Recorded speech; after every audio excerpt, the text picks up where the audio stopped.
ok? Na minha versão é parecida com essa daqui mesmo, então vamos lá. Os filhos de Eli eram homens malignos e não se importavam com o Senhor.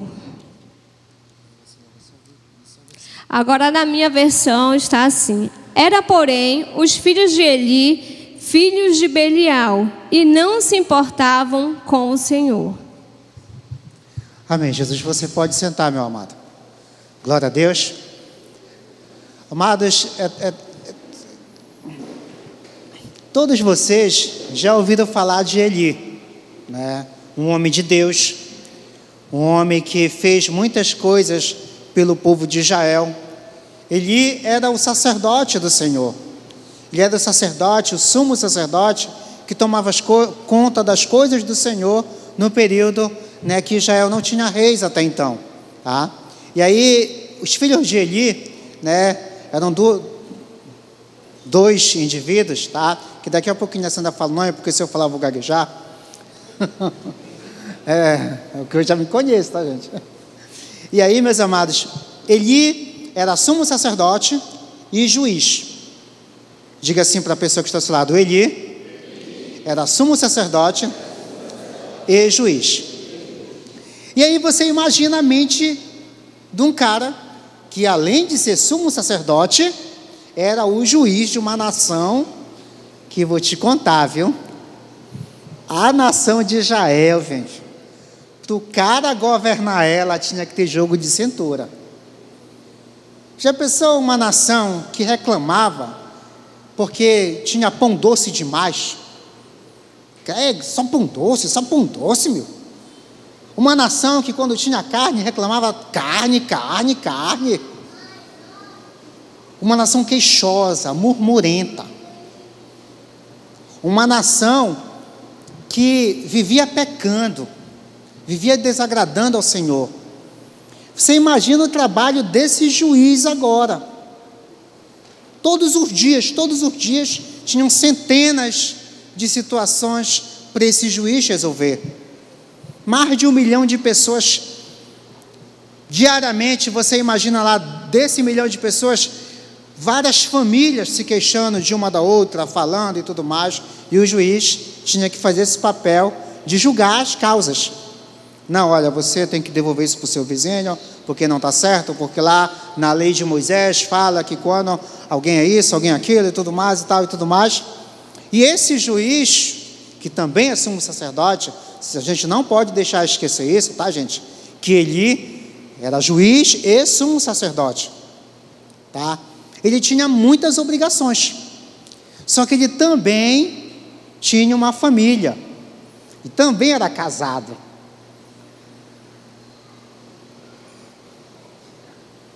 Olha só a situação, extremamente ocupado com o seu trabalho, tá? Com a sua função na casa do Senhor e na sua casa.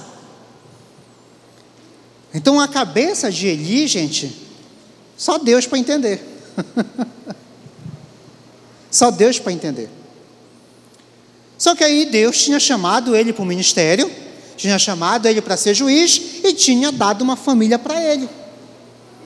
Só que aí, meus amados, é que está a questão. Eli deixou a peteca cair como pai. Literalmente, Eli deixou a peteca cair como pai. Coloca a mão no seu coração e fala assim: Jesus, abre meu coração.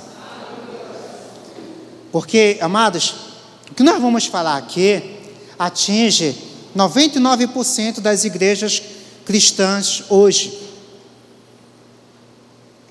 Muitas pessoas são igual a Eli, igualzinho a Eli. Na igreja, fazem um trabalho brilhante, ministério, sacerdotes. No seu trabalho, a gente pega o juiz, faz um trabalho brilhante, top, referência, exemplo. Não, esse aqui é o melhor profissional que eu conheço. Mas em casa, o cara é um Eli da vida.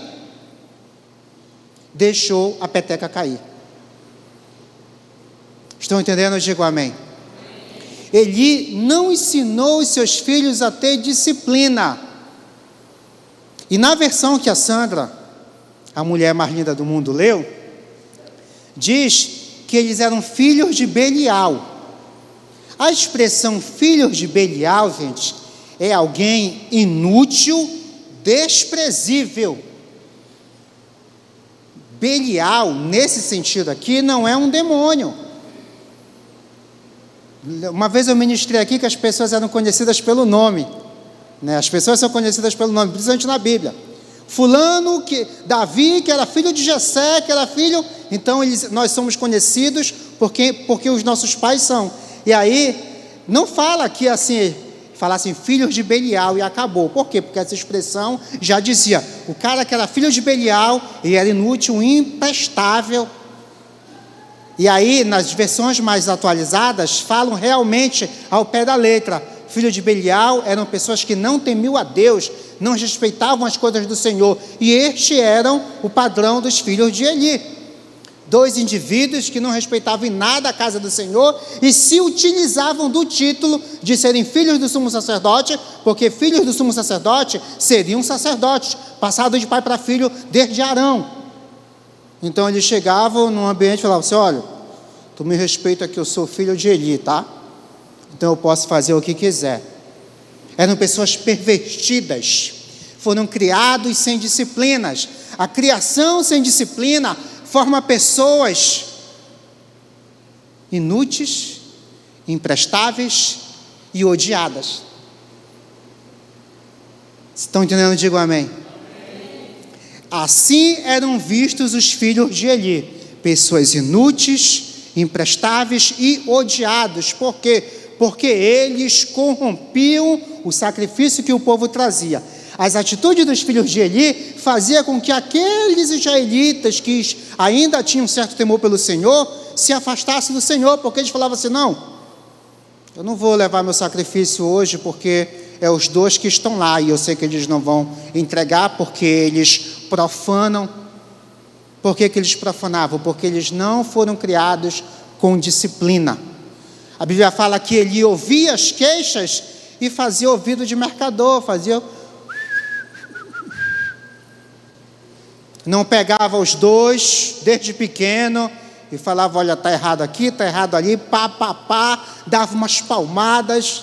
Não, ele foi empurrando com a barriga. Sacerdote, beleza, no trabalho como juiz, top, em casa, inútil. Não ensinava disciplina.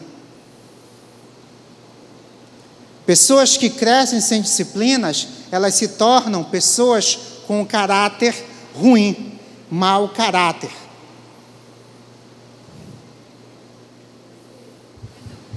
Isso mesmo. Então, as atitudes dos filhos de Eli, elas refletiam a falta de caráter, né? E a formação do caráter, ela ocorre na infância, né? Então, em 1 Samuel fala assim, os filhos de Eli eram homens maus. Por que eram homens maus? Porque o caráter deles não foi moldado na infância, né? Vamos ler o que está escrito no livro de Provérbios 22:6. Consegue encontrar aí? Tá. Ensina a criança no caminho que deve andar, e ainda quando for velho, não se desviará dele, né? Ensina a criança no caminho que ela deve andar, e aí quando for velho, né? Então eles eram homens maus, significa que eles não foram ensinados na infância. Tem algumas versões que dizem assim, eduque a criança, o outro diz, instrua o menino, né? Então nós temos que fazer isso quando? Na infância, quando criança, quando menino. E essa responsabilidade é de quem? Essa responsabilidade é nossa, enquanto pai, enquanto mãe, de ensinar a criança, né? Então, no livro de Salmo 127:3, né? Vamos encontrar lá em Salmo 127:3. Eis que os filhos são herança do Senhor e o fruto do ventre do seu galardão. Olha só, os filhos, eles são herança, eles são presentes dados por Deus. Você que é mãe, você que é pai, você consegue compreender o quanto você é agraciado? Nós somos altamente agraciados por Deus quando nós nos tornamos mãe, quando vocês homens se tornam pais, né? E junto com isso, o Senhor nos dá esse presente, o Senhor nos dá essa herança e Ele também nos dá a responsabilidade. Ele nos dá a responsabilidade de educar, de criar os filhos para quem? Para o Senhor. Então nós somos presenteados, temos uma responsabilidade de exercer uma missão. A nossa missão é educar, é ensinar filhos para o Senhor. Amém? E olha só, meus amados, as crianças, quando elas, isso é comprovado já, tá? Quando ela recebe disciplina, ela se torna um adulto que respeita a autoridade. Ela se torna um adulto que gosta de estudar. Ela tem uma disciplina de estudos, porque ela trouxe lá de casa.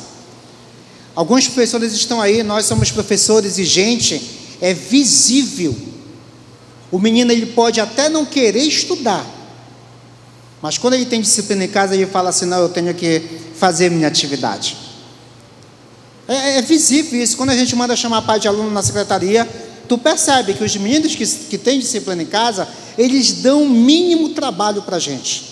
Os que não têm disciplina, que geralmente vêm de famílias desestruturadas, e daqui a pouquinho eu aprofundo mais essa questão de famílias desestruturadas no sentido da disciplina. E aí, esses meninos, eles têm mais facilidade de alcançar os seus sonhos, porque são disciplinados. Então percebo que a disciplina, essa disciplina que eu estou falando, é a instrução do Senhor, tá? Essa criança, quando ela tem acesso a isso, ela vai se tornar um adulto, tá, muito bem resolvido. E quantos de nós vemos o que está acontecendo por aí com algumas pessoas porque faltou disciplina em casa, ou porque falta disciplina em casa? Eu tenho algumas experiências em sala de aula, e esse ano que passou agora, 2025, tá? Os meninos que não são criados assim com certa disciplina, aconteceu uma situação na sala de aula. Eu olhei no relógio, ia dar 5:06 da tarde. O ônibus do Ipitinga, eu estava no Fábulas Médio, o ônibus do Ipitinga, ele sai 6 horas. Então a gente dá uma corrida para os meninos saírem 5:06 para não perder o ônibus. E aí eu liberei a turma 5:06, aí o pessoal saiu, aí eu fui lá, peguei o controle do ar, desliguei. Quando eu olhei para a sala, só estava eu, tinham 2 mochilas em cima da mesa. E aí eu peguei as mochilas, porque tinha que fechar a sala, e levei para a coordenação. Gente, eu não ia fazer ocorrência, eu não ia mandar chamar pai, eu não ia fazer nada disso, porque até um ponto não dá em nada, sabe? Você só tira a tua paz. E estava no ensino médio, né? É diferente, eu peguei e levei para a coordenação. Quando eu cheguei na coordenação, 6 horas em ponto, o coordenador já estava arrumando as coisas dele para ir embora, porque terminou o turno dele de trabalho. Ele ficou muito aborrecido. Eu não acredito nisso, que aluno, gazeta, e eu lá em paz ainda, né? Ele fez a ocorrência, mandou chamar os pais. No outro dia a mãe, uma menina, aí tá bom, e depois as meninas apareceram lá. A gente veio buscar nossas coisas, porque não sei o que, 2 pequenas. Aí, manda me chamar, que eu já ia ficar direto para o turno da noite. Uma das meninas falou assim para mim, não, professor, a gente gazetou sua aula mesmo. Tá. A outra ficou lá, marrenta, né? Tá bom, e eu, em paz ainda, foi embora, ele fez a ocorrência. No outro dia, manda chamar as mães. A mãe da outra pequena que tinha dito que tinha gazetado, resolveu com a direção nem precisado me chamar. Estava lá na sala de aula, dando uma aula, gente. Não é porque eu estava dando aula não, mas a aula estava muito top, sabe? Estava assim, num clímax da aula, no ponto máximo. Quando eu vejo a Rosália bate na porta. A Rosália é minha diretora. E eu, meu Deus do céu. Fui interrompido, saí, fui lá. Quando eu cheguei lá, a menina está sentada na cadeira com uma cara de lambida, sabe assim? Aí a mãe está aborrecida, assim, com o braço cruzado, né? Aí eu entrei, aí a Rosália falou assim: professor, eu só mandei lhe chamar porque eu quero ouvir o que foi que aconteceu ontem. Eu falei assim: não, eu terminei de dar aula, peguei as coisas e trouxe para a direção. Só isso. E ela não estava na sala de aula? Não. Ela não estava na sala de aula. Porque eu lembro do nome dela e ela não estava. E ela emburrada lá, né? Aí a mãe falou assim: porque ela disse que o Senhor não deixa, desse jeito. Ela disse que o Senhor não deixa ninguém entrar depois que começa a sua aula. Aí eu falei assim: foi? Ela falou isso? Aí eu olhei para ela, aí eu já a carne começou a brigar aqui dentro, né? Aí eu falei assim: o que mais ela disse? Ela falou que o Senhor não deixa, que o Senhor é intolerante na sua sala. E aí a Rosália riu. Aí eu falei assim: pois a sua filha está mentindo. Olhei para a pequena e falei assim: você está mentindo. Olhei para ela e falei assim: quantas vezes eu coloquei aluno para fora da sala de aula? Me diga aí. Aí ela ficou calada, né? Aí começou a chorar. Aí a mãe só voltou a falar assim: a minha filha não mente. Aí a Rosália falou assim: professora, eu conheço o professor Adoniel. O professor Adoniel dá sermão, ele chama a atenção, mas eu acredito nele, que a sua filha está mentindo. Aí a mãe começou a baixar a bola, né? Começou a baixar a bola. E aí eu não quis ficar no final da conversa. Eu falei assim: Rosália, posso voltar para a minha sala de aula? Por quê, meus amados? Porque estava caracterizado ali alguém que é criado de uma certa forma sem disciplina. Porque quando você, pai, é chamado na escola, não é porque os professores estão perseguindo o seu filho. Quem dera, gente, se a gente tivesse o luxo de perseguir um aluno. Não é verdade, Cota? A Cota eu falo assim porque ela é conselheira tutelar, e de vez em quando a gente liga para ela resolver BO lá nas escolas. Mas quando o professor entra na sala, ele não entra assim: hoje aquele ali está rodado na minha mão, vamos mandar chamar o pai dele. Não. É muita coisa. Para a gente chamar o pai é porque está no limite. E aí o pai chega e não pergunta o que houve, o que aconteceu. Por que meu filho tirou nota baixa? O que está acontecendo? Por que o senhor deu nota baixa para o meu filho? É desse jeito, né? Por que o senhor pegou o celular do meu filho? Com que autoridade o senhor pegou o celular do meu filho? São Elis da vida, que sempre dão razão para os filhos. Não estou dizendo que você não possa acreditar no seu filho, mas você sabe quando o seu filho está mentindo. Então a disciplina é fundamental. Ensinar a criança na disciplina é fundamental, e não sou eu que estou dizendo, não. A Sandra já leu o versículo aqui: ensina a criança no caminho que ela deve andar. Meus amados, ensinar de vez em quando é dar uma palmada. Aí a Cota é chamada para resolver uma ocorrência. A mãe deu uma palmada na filha. Não. As ocorrências a lei da palmada, gente, está errado o nome, tá? Não era para ser lei da palmada, para ser lei da tortura. Que tem pai que não sabe disciplinar, que é espancar, é fio elétrico, é pedaço de estaca. A minha mãe é do que tivesse na mão. Né? A disciplina é importante. É isso mesmo. Então, na escola também eu sou professora, né? E quando a gente chama, Teve uma aluna que ela falou assim, quando chegou nesse momento que a gente fica, chama a primeira vez, chama a segunda, leva para a secretaria, até o momento, leva para a coordenação, até o momento que a gente tem que chamar o pai.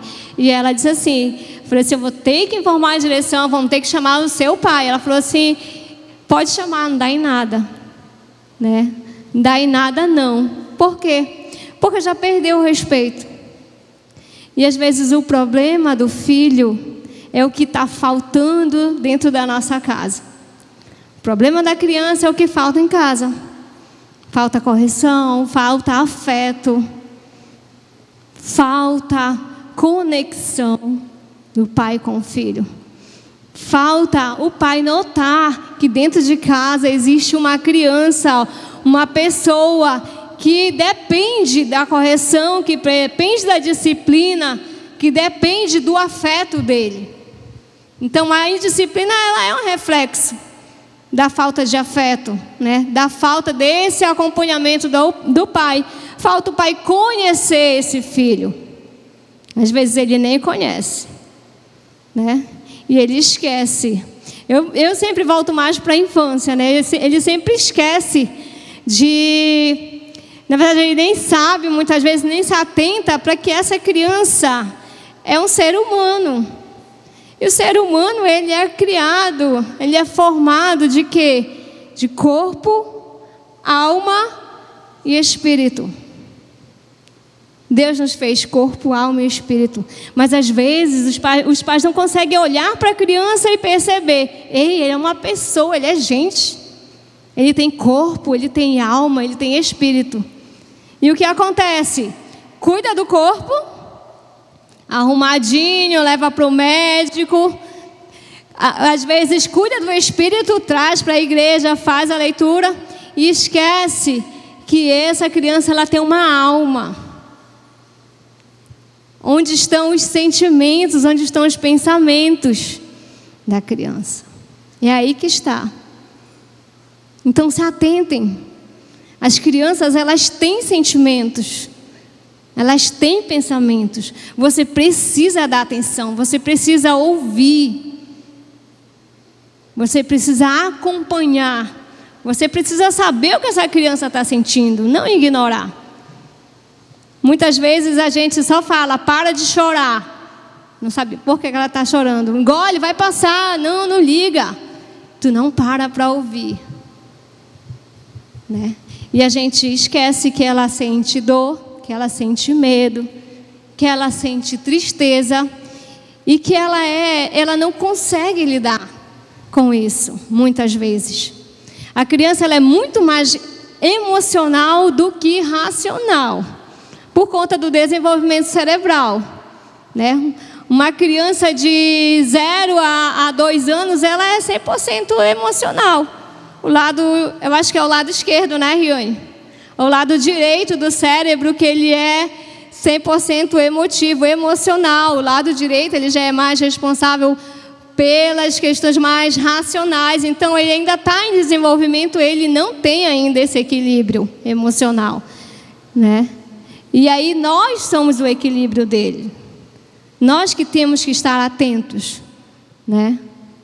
Uma vez eu errei muito com a Isa, com a Isabelle. Eu deixei que o medo da rejeição entrasse no coração dela, né? Porque ela adoeceu quando tinha mais ou menos os 4 anos de idade, né? Por conta das alergias, teve uma crise alérgica muito forte. Precisou ser internada, ficou no balão de oxigênio por uns 10 dias. Foi um tempo assim muito difícil para a gente. Então ela ficou esses 10 dias recebendo 12 litros de oxigênio, saturação baixa, e a gente não conseguia fazer com que ela voltasse ao normal. A doutora falou assim, olha, ela entrou numa crise grave, que eles chamam de estado do mal asmático, que ela é asmática, eu nem sabia que existia. Então nós saímos daqui do Hospital Amazônia, já o primeiro atendimento dela foi aqui. De lá fomos para emergência da Unimed. Lá ela fez de novo o atendimento. A doutora falou assim, olha, ela já fez 3... Nós já fizemos 3 tentativas, né? Já fizemos 3 resgates e ela não reage. O meu receio é que o pulmão canse, o músculo do pulmão canse e pare de funcionar. E aí a gente vai precisar transferir para o hospital. E aí nós fomos para o hospital. Nesse período não entra ninguém por conta que é questão pneumológica. Só a mãe pode ficar, o pai não pode. E aí nós ficamos nisso aí 10 dias. Né? Graças a Deus, Deus deu a vitória. Mas depois disso ela falou, tem que procurar um pneumologista e fazer todo acompanhamento para que ela não volte a ter. Porque há a possibilidade de ter novamente uma crise do mal asmático, que é a crise grave. Né? E a partir daí a gente conseguiu, o Senhor nos apresentou uma pneumologista, que ela faz tratamento até hoje.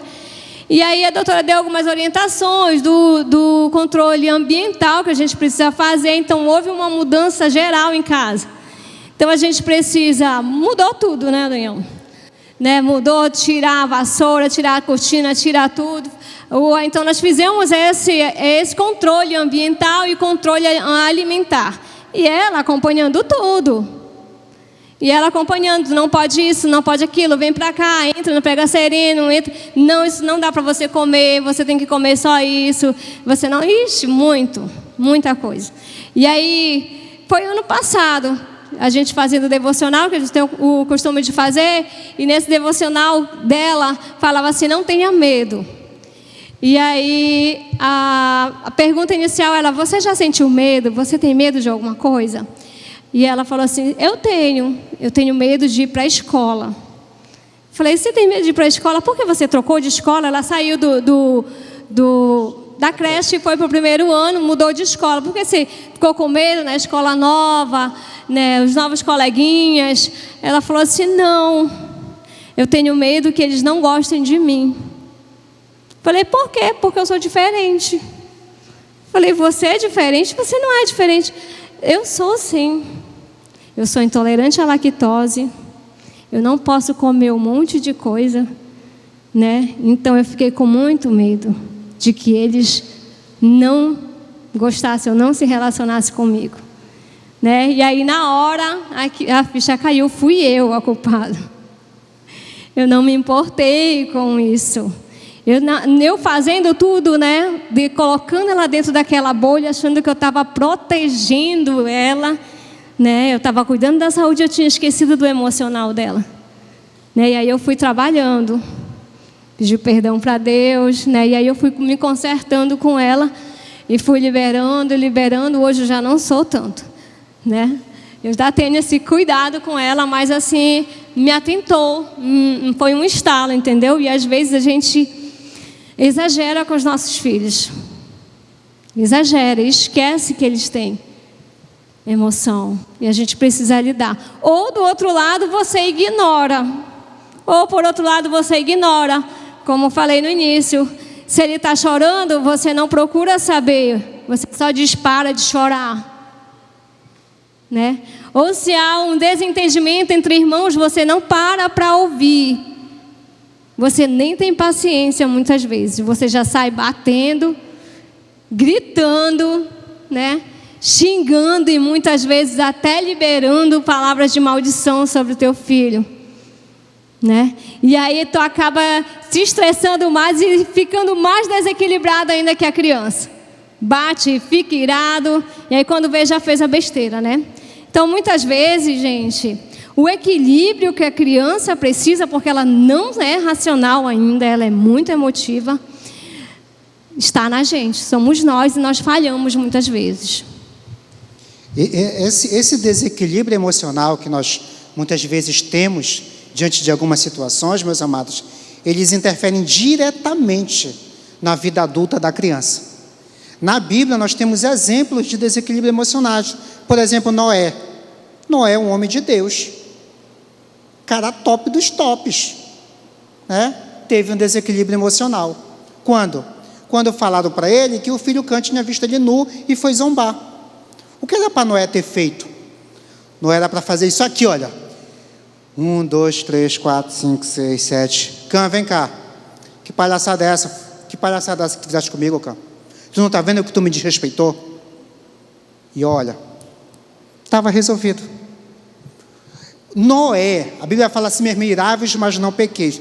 Adoniel, tu está dizendo que Noé pecou? Eu estou dizendo que Noé pecou. E sabe quem pagou o pato? O neto dele, por conta de um desequilíbrio emocional. Maldito seja tu, Cã.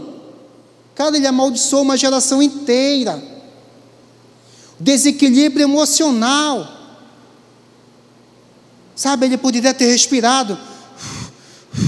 Não, vem cá, Cã. Foi isso que eu te ensinei? Tu não sabe? Uma conversa no pé do ouvido resolve 99% das situações, meus amados. E aí amaldiçoou Canaã, que era neto dele, tá? Por conta de um desequilíbrio emocional. E quantas vezes nós não nos desequilibramos emocionalmente e prejudicamos nossos filhos? Então os nossos filhos pagam pato porque as nossas emoções estão alteradas. Porque eu não sei se eu me dedico na obra do Senhor, na casa do Senhor, porque eu estou na escala, eu vou pregar hoje, eu estou isso, eu estou aquilo, eu estou servindo, eu estou no trânsito, eu estou nisso, meu Deus, eu vou pregar em tal lugar e tal, eu não sei o que eu faço aqui, não, porque tem um trabalho, tem nota de menino para lançar, tem sistema para olhar e tudo mais e tal, e tu esquece que tu tem uma casa. Quando tu entra na tua casa, os teus filhos não têm a ver com a tua escala na igreja, os teus filhos não têm a ver com o teu trabalho, os teus filhos são heranças que o Senhor te deu. Eu lembro de situações em casa. Isaac já levou muita pisa. O pessoal que conhece a minha casa aqui sabe disso, né? Quando ele era criança, né, tá com 14 anos, entrou na adolescência, tomou uma vacina todinha, que ele fazia tratamento antialérgico. Gente, 300 conto a vacina. Todo mês eu tinha que me coçar, 300 conto. Um certo dia a gente chegou lá com a vacina zerada, o Isaac pegou e guti, e ainda riu da cara da mãe dele. Gente, eu tive uma explosão emocional na hora, quando eu vi ele rindo da cara da Sandra. E eu me contive, eu fui lá para o Garapé, a gente mora no sítio, tá? Desculpa aí. Tomei um banho. Voltei e aí fui disciplinar ele. Mas se eu tivesse pego o Isaac naquela hora que ele riu da cara da Sandra, quando a Sandra falou assim: meu filho, você tomou toda essa vacina? Tomei, mãe. Eu tinha machucado ele, eu tinha quebrado ele no meio, a cota ia lá em casa. Equilíbrio emocional. É possível, porque está lá, irai-vos, mas não pequeis. A ira vem, a gente tem que conferir, para ela voltar para o limite dela, porque quando a gente está com raiva, o nosso organismo não consegue produzir os hormônios que fazem a gente raciocinar. A psicologia fala surto de raiva, ataque de raiva, né? Nós somos de Jesus, nós sabemos que tem controle. Você precisa controlar. Você controlando as suas emoções, você vai ajudar a sua criança. Literalmente. Então você precisa parar para ouvir a criança. Ela precisa ser ouvida, ela precisa se sentir importante. Você precisa dar importância. Ouça. Né? Porque nós precisamos fazer essa conexão. Só que você só vai conseguir fazer conexão com o teu filho se tu parar para ouvir, para dar atenção para o que ela está vivendo, né? Então conversa. Nós vivemos muito no piloto automático. Trabalho, e quando a gente volta do trabalho já está pronta aqui, eu vou para a academia, eu vou ler o meu livro, eu vou fazer a unha, eu vou descansar, eu vou responder minhas mensagens, e aí tu já programou tudo. E o teu filho, qual foi o tempo que você destinou para ele? Já está toda pronta a tua agenda. Qual foi o tempo que você destinou para ouvir, para você estabelecer essa conexão? Porque essa conexão, ela tem que ser feita na infância. ela precisa ser feita na infância. Porque quando ele chegar na adolescência, se você não gerou isso na infância, ele não vai te ouvir na adolescência. Você não vai conseguir ter a atenção dele. Você precisa chegar em casa, você precisa destinar um tempo, uma porcentagem do teu tempo para conversar, para ouvir o teu filho. Para dar atenção para os sentimentos dele, para os problemas dele. Tu precisa ouvir, tu precisa ensinar ele a lidar, tu precisa ensinar ele a resolver os problemas dele. Aí você está formando o caráter dele. Porque eles vivem, eles são discipulados, eles aprendem o tempo todo. Se você não aprender, se você não ensiná-lo, ele vai aprender. E ele vai aprender aquilo que você não gostaria que ele aprendesse. Então você precisa parar para ouvir. Por mais mínimo que seja, Everton, tu tem que parar e conversar com Pedro. Porque ele pode estar chateado com alguma coisa. Precisa parar e ouvir a Ana. Principalmente Suelen, porque ela está num tempo da puberdade. Tem coisas que ela precisa saber, tu precisa conversar abertamente com ela agora. Você precisa parar para ouvir e estabelecer essa conexão na infância. Ensinar ele a resolver os problemas. Um problema mínimo que a Isabelle passou, e que porque eu escuto, eu preciso escutar. Eu trabalho durante o dia, de manhã está para a escola, no almoço a gente se encontra, mas no final do dia eu sempre pergunto e escuto. E aí, como foi na escola? Sempre fiz isso. Então o Isaac, a menina, ele não fala muito. Foi bem, sempre assim. A menina não, e ela fala. Se prepara para ouvir o que ela fala. E um dia eu cheguei e falei, e aí como foi na escola? Foi bem. E com as coleguinhas, foi bem. Ela falou assim, eu fui na vendinha hoje e eu peguei 2 pirulitos. E ela não compra nada na vendinha por conta do processo alérgico, eu não dou dinheiro, ela já leva o lanche, ela não come muito mesmo. A vendinha é uma cantina. Sempre é fruta ou salada que ela leva para a escola, que é o que ela come. Ela falou assim, fui na vendinha e peguei 2 pirulitos. E a moça falou assim, é R$1. E eu disse assim, desculpa moça, mas eu não tenho dinheiro. Aí eu fui o quê? Eu fui parar para ouvir, claro, né? E aí eu falei, Isabelle, por que você fez isso? Você não sabe que na venda a gente pega e a gente precisa pagar? E aí eu falei, o que foi que aconteceu? Parei para escutar, né? Ela disse assim, olha, porque a Derivânia, que é a diretora, sabe que ela não come guloseimas, nada, e de vez em quando dá um pirulito para ela na cor vermelha, que é o único que ela pode comer. E aí ela estava com a Derivânia, a diretora dela deu um pirulito, e ela estava com as outras 2 coleguinhas que também queriam pirulito. Ela falou assim, vamos procurar a diretora, que eu vou pedir para vocês. Mãe, eu procuramos, a diretora não encontramos. Eu falei assim, vai ser o jeito aí na vendinha. Ela falou assim, mãe, eu estava com muito medo, mas eu fui muito corajosa, né? Eu fui muito corajosa, né? Eu fui lá e pedi para ela. Moça, me dá 2 pirulitos. E ela deu para eu dar para os colegas.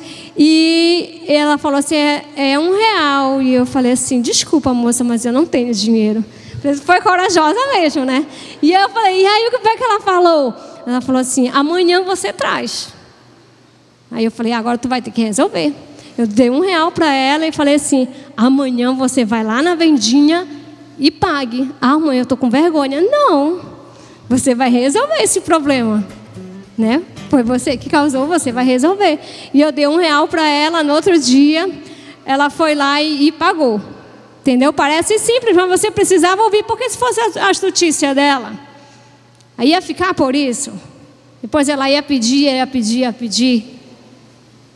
Gente, e é interessante, porque por conta dessa necessidade de nós ouvirmos os nossos filhos. Não faça igual Eli. Eli criou 2 homens maus. Mas esses 2 homens maus, eles não cresceram, eles não nasceram homens. Eles não saíram do ventre da mãe homem formado.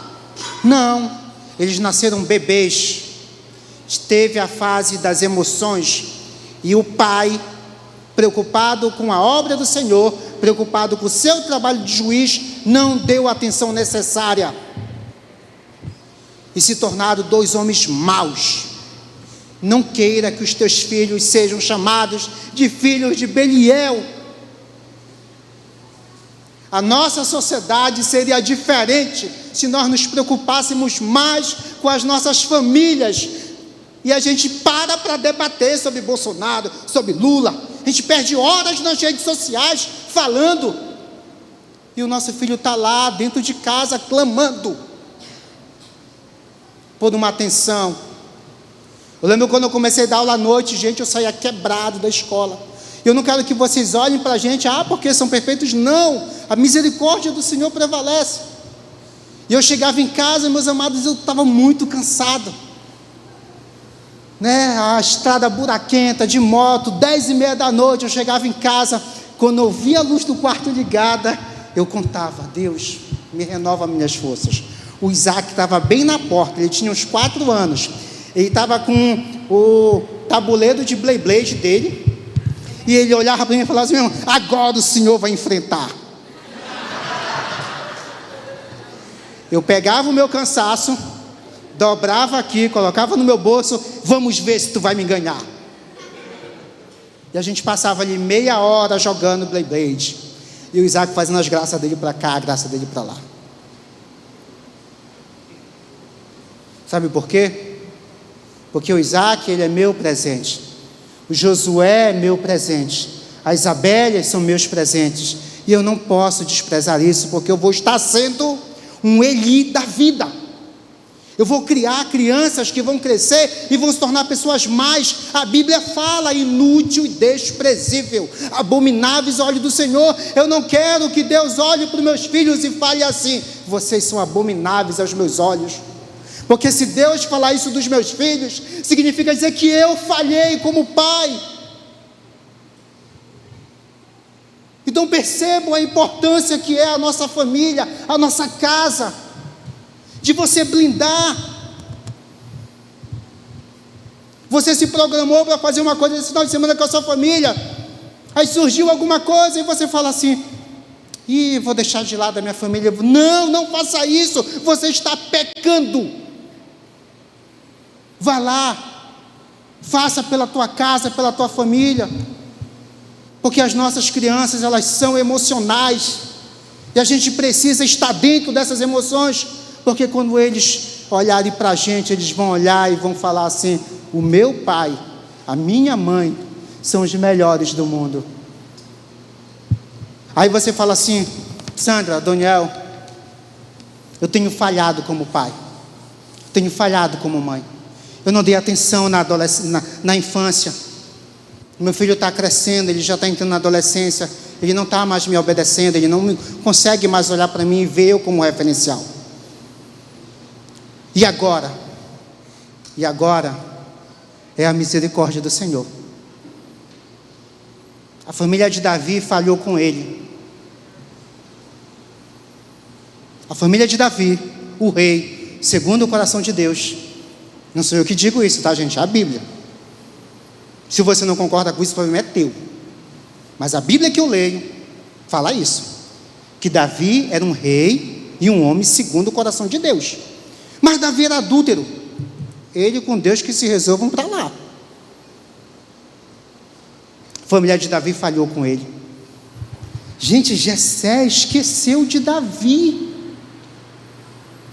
Jessé não ouvia as emoções de Davi. Sabe quando foi que Jessé soube que Davi matou um urso e um leão? Quando ele foi convocado lá. Em nenhum momento ele falou assim: não, Jessé, Davi se garante com esse gigante, porque o meu filho matou um urso, matou um leão, quando for atacar as ovelhas lá. Não, ele nem sabia. Percebam como a família de Davi foi ausente da vida dele.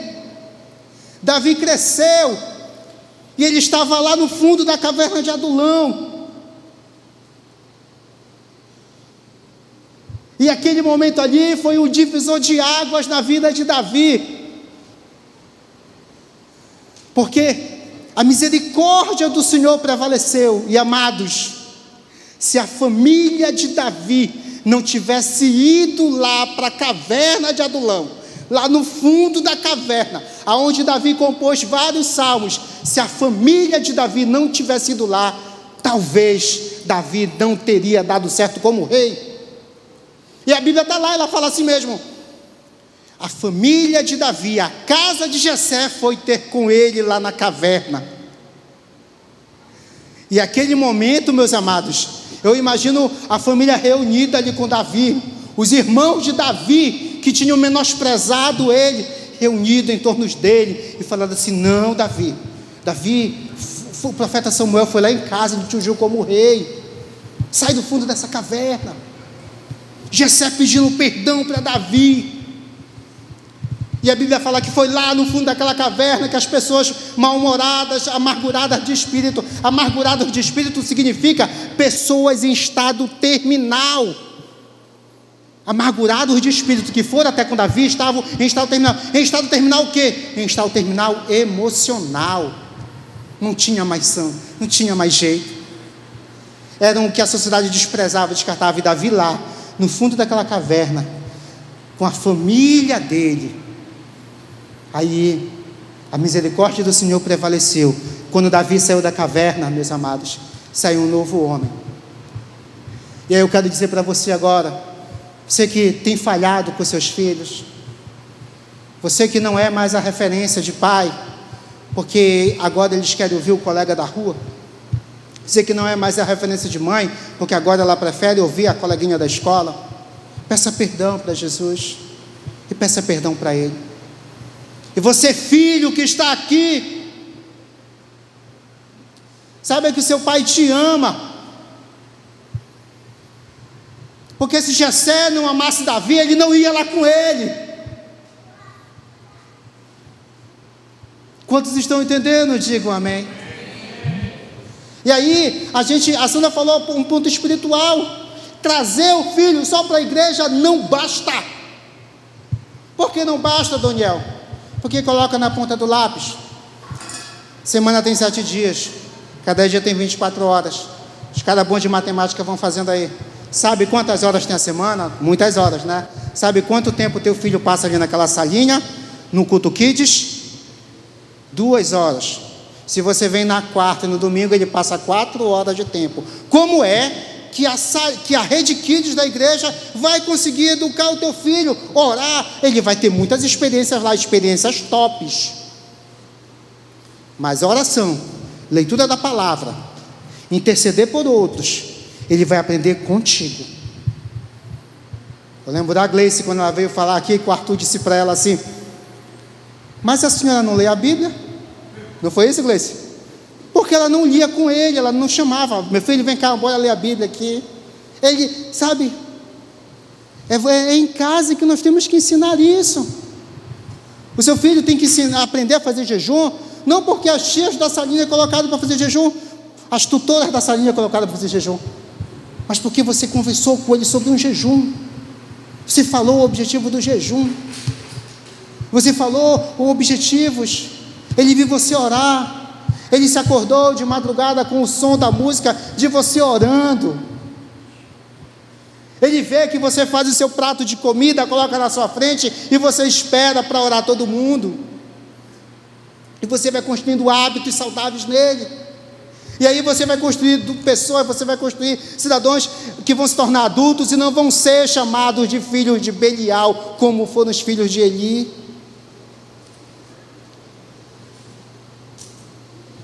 Quantos estão entendendo? Digam amém. Eu quero que você preste muita atenção nisso. Assim como a misericórdia de Deus prevaleceu na vida de Davi, na família de Davi, e a Bíblia fala, meus amados, que a família de Davi foi ter com ele lá, e houve aquele pacto ali, houve aquela liberação de perdão. Nós vamos fazer isso nesse momento agora. Mas eu quero que você entenda uma coisa racional aqui. A rede Kids da igreja, ela tem a função de te auxiliar. Auxiliar não é substituir. Vocês conseguem entender isso? Sandra estava compartilhando comigo que teve uma criança que chamou palavrão na sala, lá na sala da Rede Kids. E aí o irmão dela falou assim: a vovó chama direto.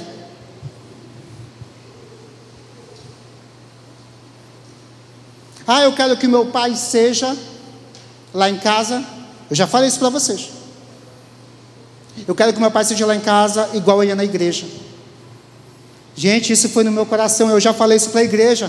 E os meus olhos cheios de lágrimas. E eu falei assim: Deus, será que esse pai sou eu?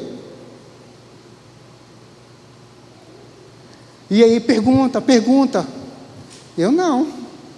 Eu vou orar. E não era eu, tá vendo? Gente, é comum, infelizmente, é comum nós ouvirmos, principalmente na sala dos maiores. Por isso que eu falei de ouvir, de você fazer essa conexão com o seu filho. Porque eles falam muita coisa pra gente. E eles não falam porque para falar mal do pai. Eles falam como um pedido de socorro, né? Nós ouvimos muito. Lá em casa, o papai, quando ele chega, são membros da igreja, quando ele chega, não dá atenção pra gente. Estou muito cansado, mas ele fica o tempo todo no celular, pedindo por atenção. Quando nós iniciamos o Sub-12, nossa, veio um turbilhão, parece que eles estavam pedindo socorro. Parece não estão. Tia, eu não estou conseguindo, eu estou viciada em prostituição, em pornografia. Coisas pesadas mesmo nós ouvimos. De quem está saindo da adolescência, quem está saindo da infância, entrando na adolescência. Como eu te falei, até os 10 anos, você papai, você mamãe é a referência dele. Depois disso, você perde. Já é o colega da escola, já é outras referências, já não é mais você. Quanto menor a criança, maior é a tua influência sobre a vida dela. Por isso que é na infância. Quanto maior a criança, menor é a tua influência. Se você não parar para ouvir, se você não se conectar com a criança na infância, você não vai conseguir ter essa conexão. Ela não vai conseguir mais te ouvir na adolescência. Ela vai ouvir outro. Por quê? Ele não me ouvia. Ela não vai te procurar para orar por ela. Porque você não plantou, você não semeou isso, você não conquistou. Não vai. Por isso que acontecem muitas coisas. Depois eles ficam pedindo para outros, e aí eles vão ouvir conselhos de amigo. Então você precisa se atentar. Você precisa ensinar ele a ter o temor do Senhor. Você precisa plantar para que ele consiga ouvir a tua influência. Ele precisa ouvir os teus conselhos. E você consiga influenciar as amizades, porque não tem. Depois você não vai ser mais a referência. Mas que você consiga influenciar as principais referências. Orientar, olha, esse aqui é teu colega, ele não é teu amigo. Só que se não houver essa conexão, tu vai falar, vai entrar por aqui, vai sair por aqui, ele não vai te obedecer, ele não vai te ouvir. Então, que a gente consiga fazer isso. A chave é a conexão, te conecta com o teu filho.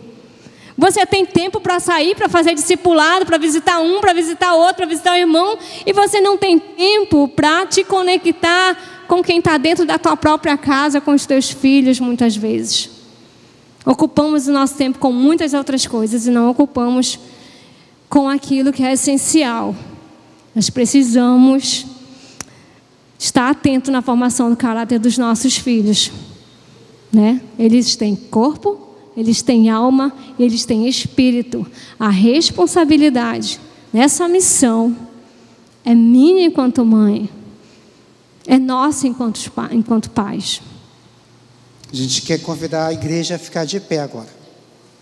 E aí você vai procurar os seus filhos, você vai procurar o seu irmão, você vai procurar o seu pai, você vai procurar a sua mãe. E vocês vão dar as mãos aí. Daniel, eu estou sozinho da minha família. Se não tiver um irmão aí com você, se não tiver, você vai com o líder da tua célula, com o teu líder, tá? Mas você não pode ficar só agora. Você não pode ficar só.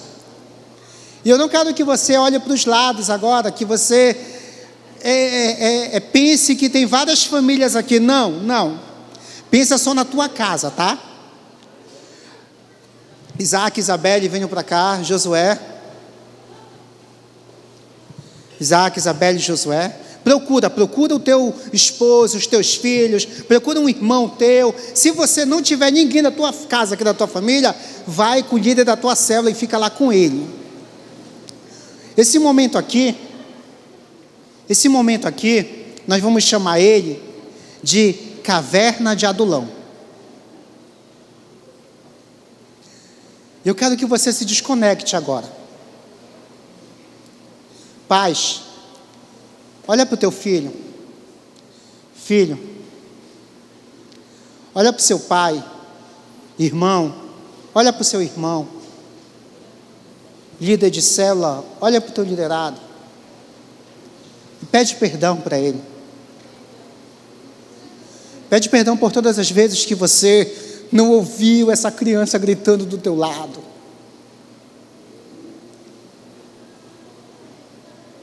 Pede perdão.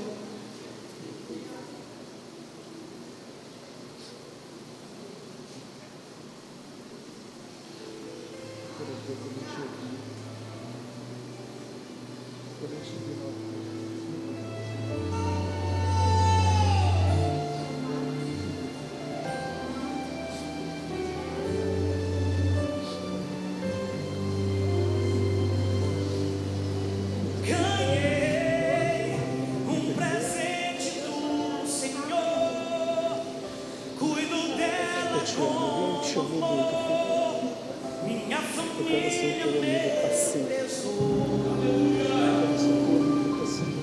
Eu sei que problemas vão surgir, mas juntos vamos conseguir.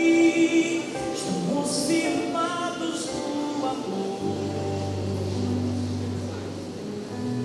Sei que não somos perfeitos, mas sempre prevalece o perdão. Minha família guarda no meu coração. Eu não troco ela por nada no mundo. A minha família, meu porto seguro. Jesus quer ministrar no teu coração. Não perca esse momento. Jesus preparou esse momento só para que você pudesse olhar nos olhos do teu filho agora e pedir perdão. E dizer que você não vai falhar. E se você falhar é por excesso. É por excesso. Não é por falta. Aleluia, Jesus. Muito obrigado, papai.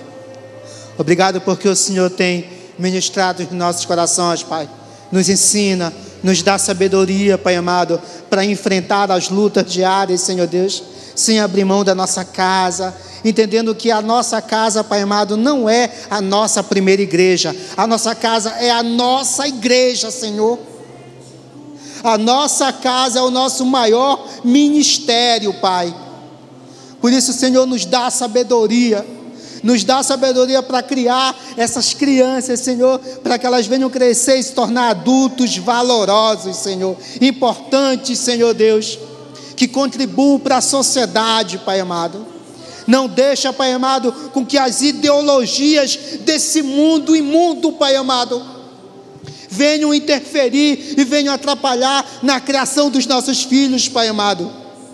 Mas blinda a mente das nossas crianças para não serem inflamadas, Pai amado, para não serem alcançadas por todas as práticas dessa agenda diabólica, desse mundo imundo, Pai amado. Blinda a mente dos nossos filhos, Jesus, e nos dá sabedoria para administrar essa enxurrada de informações, Pai amado, que vem pelas redes sociais, que vem nas escolas, que vem nos ambientes que os nossos filhos frequentam, Senhor. Nos dá sabedoria, Jesus, e que nós possamos chegar, Senhor Deus, naquele grande dia, onde nós vamos estar diante do Senhor, e com o peito estufado, nós podemos olhar para o Senhor e dizer assim: eu e a minha casa te servimos até o final. Aleluia, Jesus. Muito obrigado, papai. Aleluia, Jesus. Muito obrigado, papai.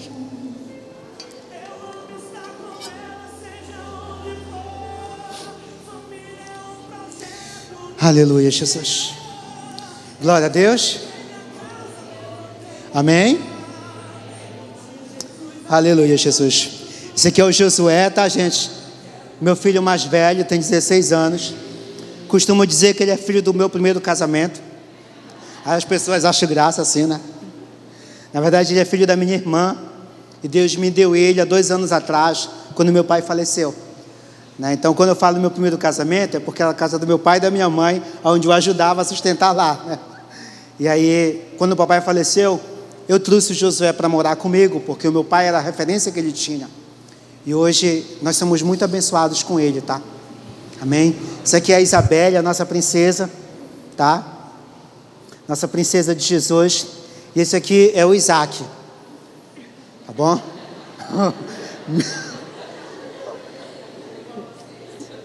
Aleluia, Jesus. Vamos aplaudir ao Senhor, meus amados. Glória a Deus.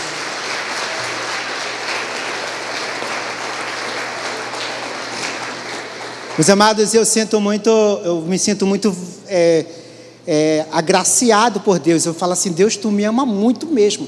Porque quando eu casei com a Sandra, eu não queria ter filhos, tá? Pode vir, Pedro. Eu não queria ter filhos. Sabe o que essa mulher falou para mim? O pastor Daílson, ela olhou para mim e falou assim mesmo, eu vou orar para Deus mudar a tua opinião. E sabe o que eu falei para ela? Eu falei assim, pois ora mesmo. Por que eu não queria ter filhos? Porque a igreja sabe do processo cirúrgico que eu passei há 16 anos atrás. Então os médicos não souberam dizer se a inflamação tumoral que eu tive no cérebro foi genético ou foi algo que eu adquiri. E eu ficava com receio. Por quê? Porque eu estava lá sendo operado, tirando o tumor da cabeça, eu estava de boa. Porque eu sabia que se eu morresse eu ia para o céu. Então eu estava muito tranquilo. Mas eu não sei como seria se fosse em um dos meus filhos. Então, não quero ter filhos. E aí nós casamos em dezembro. Quando foi no final de janeiro, a Sandra já estava grávida. E eu brinco com o doutor Márcio, que eu digo assim para o doutor Márcio que eu ia processar ele, né? Porque quando a gente foi casar, nós fomos com o doutor Márcio e eu falei, doutor Márcio, eu quero que o senhor passe o medicamento para a Sandra. Ele falou assim, não, Antônio, não te preocupa não. Eu cuido da Sandra desde quando ela tem 13 anos. Então a Sandra tem um histórico de policistos. A Sandra, para ela engravidar, ela vai ter que fazer um tratamento muito severo. Amém, Pedro? Pode vir. Glória a Deus.